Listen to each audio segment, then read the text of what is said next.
Hello, everyone, and welcome to episode 22 of Podcast of Five Rings, your source of enlightenment in the realm of video games, tabletop, anime, film, and tech. Each episode of Podcast of Five Rings releases Monday mornings on iTunes and Soundcloud, and now topic by topic, day by day on YouTube, with the full video releasing on Fridays. Catch updates about the podcast or for other news, give us a follow on your social media platform of choice, listed in the description below.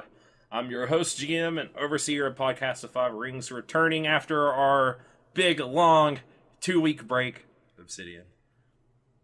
Joined by the Dark Fortune duelist, Meta. We weren't gone 2 weeks, we were gone 1 week. It's been 2 weeks since we recorded. Alright, fine, whatever. We got the resident wildcard, Mao. Yo, yo, yo. And the wall that will not fall, Tetsuo. Meow. Meow. We're all here. Our walls also meow like cats. Our walls are falling. We're back from the week of Gen Con. And oh my god. Holy hell. We are back. Yeah, we all went. We all are back. We all went, all had a great time. Me, myself, and I. Mao and Tets just slept the entire time. I don't know what they were doing. No, okay, Meta and I are back from Gen Con. And the week has been hell for me. I don't know about you guys. It's been hell. I came back and everything was on fire, and I was gone for fucking 4 days, guys. Yeah, same here, pretty much.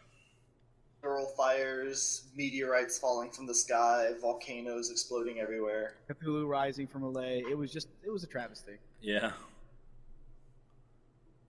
I was very tired though from everything at Gen Con. For real. Went through so much. I was tired the whole week. I normally stay up like really late every night when I'm there, just because, you know, you're walking around the city and doing all kinds of stuff. Just generally walking around the convention center. But I was asleep by like 11 o'clock every night, it felt like. Honestly, that was the same thing for me. Like, normally I'm used to staying up way later, and then it's like pushing myself out of bed at like 6 to get prepped and everything. But this year, it was like, I didn't have to get up early for pretty much anything, and I went to bed pretty early for stuff too. It was a very weird Gen Con for me. I will say on Wednesday night, because Thursday is obviously when the tidal waves were unleashed and people went into the dealer hall and got to get their stuff, like L5R. Get your copies of that. But I got like literally 2 hours of sleep the night before because two of my roommates were literally snoring and it sounded like a freaking lawnmower was going off. And so I just pulled out my 3DS and played Pokemon Silver for like 6 hours. Then went, put on my costume, got in line, and then played Pokemon Silver for 4 more hours waiting for the dealer hall to open up at 10 a.m. Oh my god. So, The Elite Four. no, I did get through a bunch of Kanto, though. Oh, nice. I was very glad that getting in line for L5R, I was very glad that we were able to get 2 copies per person as opposed to 1. Yeah, that was a big thing. They first announced that you were only going to be able to get 1 copy. You'd have to go back to the back of the line to get back in line again. Little did they know, the line immediately became like 4 hours long. Yeah. I was lucky enough to only have to wait like an hour and a half and get my 2 copies at once. So that was pretty nice. And you guys got out before I did. Yeah, we got in line, and we just stood there for. It was pretty sure we were actually lucky to get in into the spot that we were. No, you guys were lucky because the FFG people. I was literally at the front, like where they were opening up and letting you in. I was right there at the front of the dealer hall. The FFG employees pointed us around. You had to walk all the way around from the right, around the giant freaking FFG thing, and we got where I started was right before you got put into the roped off section. They were like, everybody go this way, and then a lot of people just ignored them and went right into that section right there that were behind us. So the people who were in the front of the line to get into FFG, which was right there at the entrance to the dealer hall, we got screwed basically, unless you just ignored them. Oh wow, I had no clue. We started off on because we saw the crowds at the front of it, so we just swung off to a side door and just opted to go that. So we were able to zip through that door in order to get in. You lucky bastards. And yeah, I mean it was a small walk, but yeah, we got right off to the side where the line was supposed to start. So yeah, it was fun. I had nothing planned on Thursday, and I got my 2 copies. So yeah, we got 3 copies. We'll see if we can try to make 2 decks out of that. I've already built up the Crane deck. I've splashed Dragon on it, but I've got a Lion set aside, and I'm tempted for Scorpion, but it doesn't Scorpion's good. I know it's good, but man, I don't know. Like, you've got Scorpion control, but then there's some good Dragon control in there as well. Yeah. Plus, you can just throw a monk onto one of your characters and be like, oh great, now he's got Covert. Yeah. Yeah, a lot of people think Dragon are the best splash. A lot of people have been splashing Scorpion, though, and we can kind of talk about that later. Yeah. So we're going to kind of have 5 topics tonight because we kind of got surprised with some stuff from FFG today, which we'll get to in a second. So L5R stuff. Obviously, at Gen Con, they announced that L5R, the core set, is going to release to... Is it worldwide, I'm guessing? Or was it just North America? I don't know. I missed that. I didn't see that. I don't know if they said worldwide or not. I wasn't there because I couldn't find the Kiku Matsuri parade. But anyways, October 5th is when the game is launching, in quotes. So I believe that's a Thursday. And actually sooner than I thought. I thought it would be mid to late October. That would be a Thursday. You are correct. Yeah, so plenty of time for you to, if you care about going to Worlds, which I'm not going to because that's another vacation that's way too close to the one I just took. And it's all the way in Minneapolis. Is it? Yeah, it's where they're headquartered at. So, not as long for you, obviously, but if I'd gotten a tournament and played well, I would have probably found a way to go, but I did not. I'm tempted, but I kind of want to see if they're gonna keep to the one core set rules. If they're gonna, it's gonna be 3 at the Worlds. Okay. Then I might, depending on how I like the game, because I haven't actually got a chance to play it yet. But once I do, and I start to play 3 core sets, because I'm gonna do right in that. I'm not gonna bother with 1 core. Yeah. It will depend. We'll see. Yep. Also, Crane won Gen Con, the 2-day tournament, beating Scorpion in the finals. So go Power Blue. Was it? Did they really beat Scorpion if they splashed it though? That's a good point. That's to make a fair argument. And to be fair, in that match, the Scorpion player saw 1 Scorpion personality in the game. So yeah, that's pretty much why he lost the game. Though the Crane got Hotaru in both games and carried him to victory. Hotaru. Turn 1 Hotaru is really tough to deal with if you don't have an answer for her. Yeah. He had all the ways to honor her and negate the dishonoring on her or get it neutralized and stuff. So, I mean, that was pretty much the game at that point. Yep. But it's hard.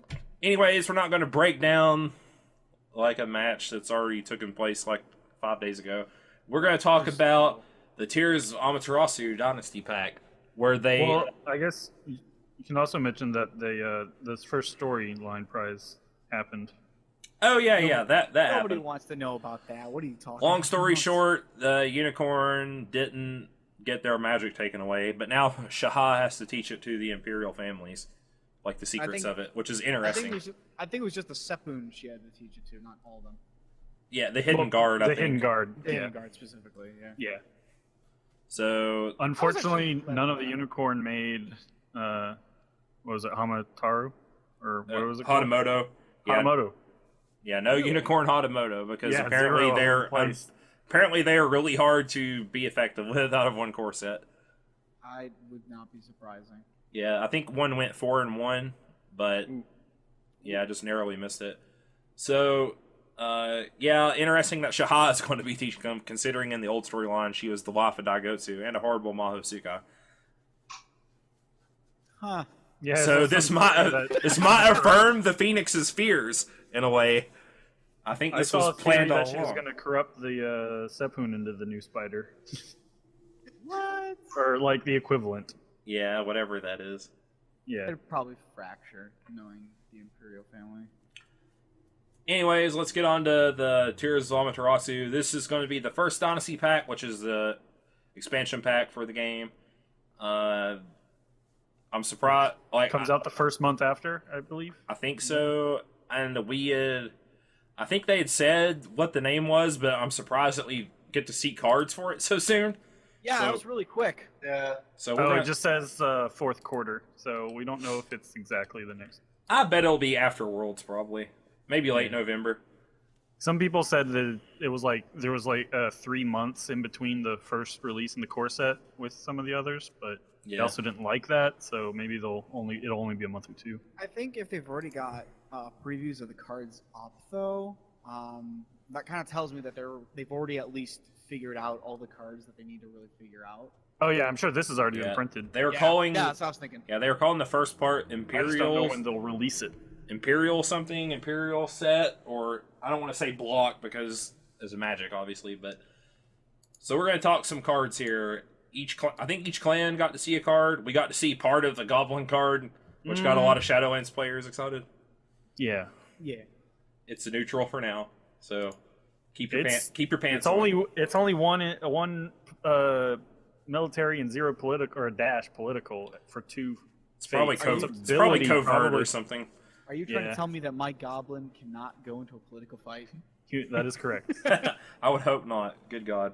I mean, I imagine if Oni get political stuff, it'll be like Peckles and stuff like that. Yeah, And like probably. shapeshifters. Yeah. But They're gonna- bog hags.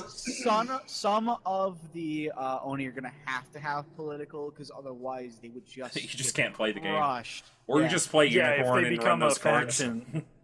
Yeah, if they become a If faction, they they'll become a have to. faction, yeah. Yeah. I'm assuming that they might become a faction. I mean, probably know they can be They're splashing. probably going. I mean, I guess there are still. I mean, there could still be the Lost type samurai. I don't know. The Aken Tenchi or whatever. We don't fully know because remember, I mean, the world is kind of reset. It's almost like an alternate timeline, so it could be something totally different. Yeah, well, Yep. I don't even know what's around at this time period. Well, I'm Although I saying that, think- I'm saying that not to you, just like to anyone in general. Yeah. Okay, let's talk cards. Yeah, First, we got Smoke and Mirrors, which is the Scorpion card we got to see. It is a 1 fate cost event technique. Action during a conflict, choose any number of attacking shinobi characters you control. Move each chosen character home. It is 2 influence. Where'd they all go? Yeah, exactly. that So is actually a really nice card. yeah, it's pretty nice, as I put in my notes. Yeah, this is a kind of classic Scorpion ninja thing from the old game because they got to do lots of movement tricks and stuff. So it's a really good way for if you overextend, maybe to send some of your guys home and then get more value out of them because well, I only need this guy to take the province. He didn't defend there. So I'll Smoke and Mirrors like 2 of my shinobi back home or 1 of them back home. And then I can Yeah. use them in another battle. Or if you like I said, if your opponent doesn't defend, or maybe sometimes you're just going to lose the conflict and you don't want your guys to bow during battle resolution, so you can send them home if you know you're going to Yeah. lose. And only have like 1 of your guys bow, so you don't lose the honor. It's got some uses. Yeah, I would, Weird that it's like 2 influence, but only works for shinobi, which I don't think we've seen a whole lot. seen like outside 2, of- I think. there's not a Well, lot outside of shinobi. Scorpion, even Yeah. like Yeah, there's not going to be none. any. If it's not in Scorpion, there's no Shinobi. I've gone through all the cards. Yeah, probably something to come though. I'm sure. Yeah, Yeah. I'm sure there will be a shinobi theme down the road. I would once say we get just- more cards. I would say, like, if you're just being fighting a crane, just obviously be careful because if you have Voice of Honor, they can cancel that out, and a tactic that you thought you might have been able to save some units on can horribly backfire, especially if you purposely overextended to get them to retaliate in kind. Yep. Of course, you could always use that card to make them waste that card and then play a different event. Yeah, Yep. that's true too. It's a nice bait. I mean, it's mind games, but I mean, just like Yeah. it's just a word of warning. Don't become predictable with it. Next, we got Karada District, which is the Clab card. Go figure, it's a The holding. Clab card. The Clab card. Oh my gosh. The Crab card. Yes. Karada District is Imperial, is +1 province strength, and there's a limit of 1 per deck. Action. Give an opponent 1 fate. Choose an attachment on a character that player controls. Take control of that attachment. Attach it to an eligible character you control if able. Otherwise, discard it. I will This take is- that Dragon Monk. This is, Yep. this is Forged Edict for Scorpion, but instead of dishonoring yourself, one of your characters, it's just give a paint. Yeah. Or let go, but give them a fate. But better Yeah. than let go. I would actually say it's better than Forged Edict in a way. depending on how you want to take it. But because this can be continuously used, whereas Forge Addict is a fate card, and once it's done, it's done. Yeah. It's an event card, so. It's also, I think it's the first limit 1 per deck card we've seen, too. It is. Yeah. It is Which is like old unique for L5R, where you can only include 1 in your deck. So I think that makes it a little less weak, because you're not going to see it every game. You're not going to be able to consistently rely upon it, but still, it's really good. It's just a good ability, and it makes sense that it's only 1 per deck. You can just steal all your opponent's attachments, and they're probably just going to lose the game. It's a pretty nasty thing, but I'm also kind of worried just based on like, giving 1 fate, because technically some attachments are pretty cheap to put back on, and the like. So, plus, I mean, economy. The dragon has the recurring attachment to Ancestral Dasho. Yeah. Which if you discard or it gets on your guy and then discards, it just goes back to your opponent's hand anyway. Yeah. So. I've read that this is a district in Otosan Uchi. Is Whatever it? that's worth. Yeah. Oh yeah, it is. One of the Over that 16 districts. Oh, very cool. I guess we'll possibly see more. That's why it's got the Imperial tag at the top. That Atlas of Rokugan. Yeah, man. Next we got Kitsuki Yaruma. He is a 4 fate cost character out of Dragon. 2/4 courtier with 2 glory. Courtesy, no poison attachments. Reaction, after this character enters play, choose an unbroken province, turn that province face down. So Ooh. courtesy is nice. No poison is very flavorful. I like that because he's a Kitsuki and he knows to look out for stuff like that. Right. Yeah, it's actually pretty nice. And I kind of like the way he plays into the dragon theme of like, I mean, it's not really a theme, but they just kind of like having cards like Miramoto's Fury is more powerful, like the article said, when you have more face down provinces. But it's also just good to flip your opponent's dynasty cards and deny that person your opponent one of their key personalities for that term. So if you see like a clan champion on the other side, you're going to buy this guy first and flip that clan champion back face over so you can't get him. Wait, wouldn't it be a card in the province or turn the province? Oh, yeah, it's the province I itself. was gonna say, that's the province Okay. itself. I just read the card wrong, man. Oh, I was thinking about that. I was like, man, that'd be way powerful. That's like super. Yeah, that's okay. So not as good as I thought, then. Actually, it is good to, but you can still hit your opponent's like recurring stuff. Yeah. That you can get rid of. So that's fine, and it syncs with your gives stuff. good control. And it makes Miramoto's Fury itself even better. So. Yeah, and he's courtesy, so you'll get the fate back on him when he leaves play. Yep. And even better, he has 2 glory. So if you can honor him, he will become a 4/6. Freaking dragon stats are stupid. Stupidly awesome. He's just like a really good stat block too, He is. He's a fantastic. and a decent ability. Man. You saw Kaede's next. This is my favorite card. This card's super good. All right, she is a 5 fate cost, 3/4 Shugenja Void with 3 glory. Phoenix Clan, obviously. Immune to opponent's ring effects. So holy moly, right there. While this character is attacking, the contested ring gains the Void element. This character wins the conflict as an attacker. Instead of choosing an element to resolve each of that ring's effects. That is so bloody potent and scary. Oh my god. Double voiding. Holy shit. Double void, you say? I'm gonna take 2 fate from this guy? Yeah, and you still get the other ring effect too. So you can still use fire to honor one of your persons or dishonor one of theirs. If you honor her, she hits like a truck. Yeah, and she becomes a 6/7. And she becomes really hard to dishonor because the most reliable way to dishonor your opponent is to use the fire ring against them, unless you're like Scorpion. So she's just when she becomes honored, she becomes really, really hard to deal with.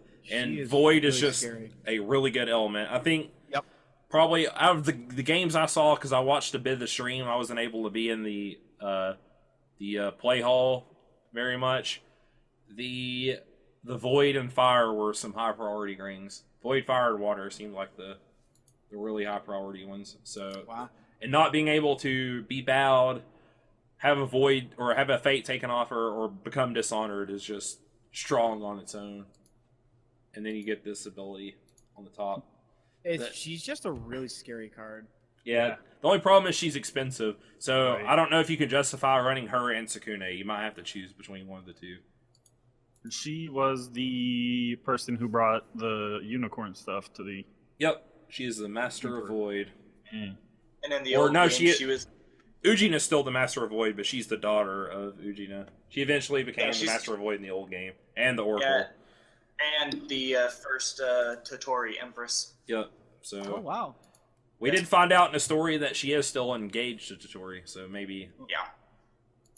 I don't know. I'm sure that it has to be like if someone else can become an emperor that Totori might not happen. But anyways, that's speculation. That's another topic.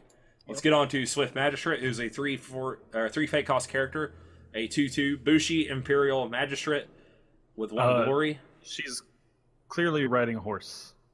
Where's the cavalry? She's just prancing through the streets. She's an Imperial. She can do whatever the hell she wants. While this character is attacking, each other character that has 1 or more fate on it does not count its skill toward the resolution of this conflict. So a card that makes your opponent have to play kind of the way you want them to. Most of the time, they're probably going to mix up a person with a fate and a person without, or just say, well, I'm just not going to put any fate on any of my characters, I guess, and just try to flip the board.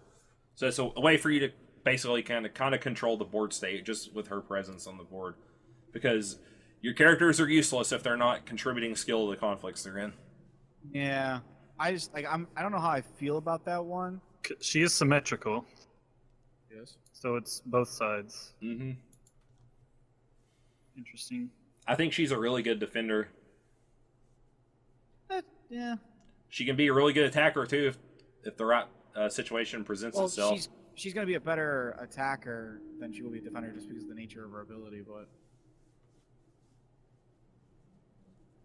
I mean, just Oh yeah, you only get it when she's attacking. Yep. I Read the cards. apparently can't read this week. I mean, you did read it out loud, but Yeah. Okay, my brain can't comprehend what I'm reading. How about that? Yeah, But, so much better attacker. Much better attacker, but even as a defender, she's bad. And if you honor her, she'll be baseline with her cost. So Yeah. I wouldn't probably burn an honor on Yeah. her though. I would probably choose Nah. somebody else. Well, Yeah, I mean, three- I don't know. 3 for Unicorn. 2/2 isn't bad. It's not great, but it's not bad. I don't know, I'm just always thinking honor. You would. Zuko. All right, we got Disdainful Remark. It is a 1 fate cost event. It's a keeper roll only, so you have to be playing with one of the keeper cards. Action. During a conflict, if you control a participating courtier character until the end of the conflict, the attack province gets +X strength. X is equal to the number of cards in your opponent's hand. This is a 1 influence, so you can play it out of other decks if you care to play Crane. I like this. I like this card for just the one reason that apparently during the tournaments at Gen Con, drawing, like having card control, like hand size control, was apparently a very big thing. Yeah, lots of people were betting 5 on their first turns. Yeah, people were just going like full on. Oh, yeah. Into the trenches. Yeah, with, and then Probably more than they should have been. yeah. Yeah, and then they'd play conservative afterwards just to try That's why to see the the, cards they wanted. Well, that's why the guy who came in second, right? The Scorpion? Yeah, Yeah. he was Didn't playing he dishonor everyone? Yes. He He went won through the and game? dishonored because I think the general strategy for dishonor was just like bet 1, have them give you 4 honor, and then just keep economy control for the rest of the game. Pretty much. So this is a really nice way to early defend against that kind of playstyle because, oh, I have like 8 cards in my hand now. Well, guess what? My Providence Strength is now 10. You're going to attack with everything if you want to try to take it. I mean, you're obviously going to play this in the battle, so they're probably going to attack with like 1 or 2 characters. But Yeah. this is just like a, okay, well that happened kind of card. I would just wait till I have less units, like just in an ideal situation. I would just wait till I have less units. They like commit a large number, and then just be like, okay, bam, here it is. It's really good at your last province too, just Yeah. to keep it from breaking. Yep. It's a way to just help you stay in the game. I kind of wonder is like, did they state if this, because this is a keeper roll only, but did they have a seeker roll prepped for this card, or was it just they were waiting till they knew if it was seeker or keeper for? I think they just knew ahead of time that that one was going to be a keeper roll, and that the line was going to be seeker. I think it'd be really funny if like the people who chose decided to like just switch that on them purposely. Well, they'll get the Switch again at Worlds. So Yeah. maybe if these cards are really good for the environment in the upcoming environment, they'll try to go after these. So Hopefully. Yeah, it does make the people who made the choices, like, it's interesting. They this Phoenix got Seeker of Void, which is pretty good. yeah. But they're not going to be able to choose it again in a few months. Mm-hmm. We lost really quickly. All right, we'll get on to the line card, which is a 0 cost event. Time for War. Seeker roll only. Reaction after you lose a political conflict. Choose a Bushi character you control. Put a weapon attachment with printing cost 3 or lower into play from your hand or conflict discard pile attached to that character. So I It's love currently this card. unusable in tournaments for line base. 4 line, yes. Yeah. Who care the most about this because they have the most Bushi. I actually love this card. The very fact, like the icing on the cake is that you can take it from your discard pile as well. So your lion are essentially always going to have a chance, like not always, but will have a far greater chance of always having a weapon attached. Yeah, Lion have this weird minor theme of when you lose battles, you get some value back, which is nice, but Yeah, and I'm looking forward to more Kitsune, or not Kitsune, Kitsu, yeah. Yeah, just give me all the. Let me use my discard pile for everything. Yeah. Yeah. Mal loves that discard pile interaction, so it just sucks for Lion. I mean, they're not going to be able to use these cards anyways before Worlds, but Yeah. I just wonder after Worlds if they do well, if they're going to go for a Seeker, or if they'll get kind of shut off again. Because I think they're Keeper of Earth, and Earth is kind of so I'm Is surprised this not coming out by? Is this? You don't think this will come out before Worlds? I don't think so. Because I It's think it's monthly, so the game's coming out in October, and Worlds is pretty early on. If it does come out before Worlds, I don't think it'd be legal. They don't usually introduce like new stuff without giving people a few weeks at least to play When is test Worlds? it. November. Yeah. It's somewhere in the teens in November, I believe. Yeah, it could, but I only question it is because this comes with 2 neutral Seeker and Keeper cards, which would make another. Maybe. I bet it. I want them. It must mean then like the Time for War is a Seeker roll only. Then probably that, right? Probably. Not like Keeper or Seeker of blank. Oh, no. So you have to have the Seeker roll to put the card in your deck, basically. Or the Keeper roll in the case of the other one. Right. I misread that line earlier. So, and I don't know if other clans are going to want to splash this, just because they don't have as many Bushi as the line. You have to have the Bushi to get value out of it. So. Yeah. Yeah.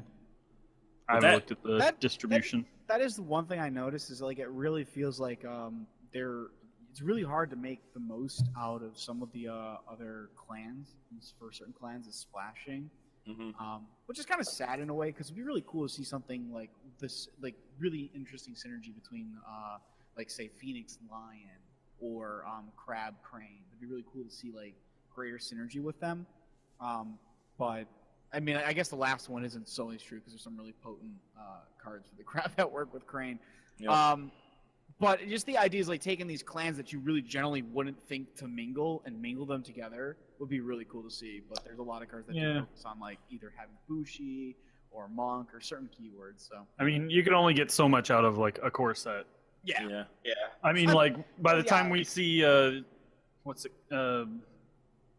you know, I'm sure like in the Crab you'll see more the crane splashing and whatnot. I'm sure we will. I mean, it's just right now. It's kind of sad not to see more of it. All right. Phrase everything with right now.